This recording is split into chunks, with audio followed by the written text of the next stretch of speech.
তো ভিউয়ার্স, প্রদীপ motors Asian electric ওয়ার্কশপের পক্ষ থেকে নিয়ে আসলাম আরেকটা নিউ শেপের এক্সজিও।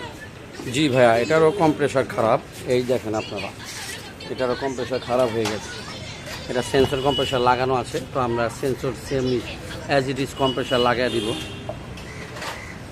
সব খোলা হয়ে গেছে, এটার কন্ডেন্সার খোলা হয়ে গেছে। আপনার পাইপগুলো খুলতে হবে, কারণ এটা তো ওয়াশ করতে হবে। এটার ভিতরে কী পরিমাণ ময়লা আছে আপনাদেরকে একটু দেখাবো।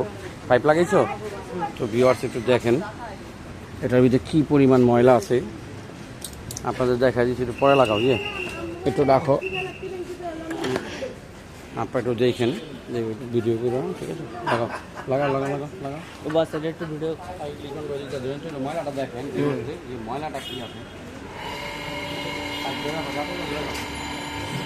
ময়লাটা কী বেরো, খালি ময়লাটা দেখেন। হ্যাঁ, তো আপনাদের আইটু পিছনে না, আইটু পিছনে আমার নেবেন না আপনি।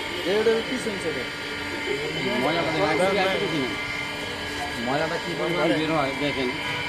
হয় নাই তো, পাইপ দিয়ে দিতে না। হয় নাই, পাইপ খারাপ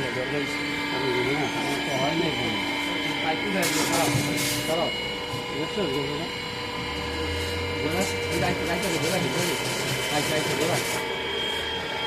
দেখেন জীবন ভাই, এটা কি পরিমাণ ময়লা। হ্যাঁ বুঝছেন,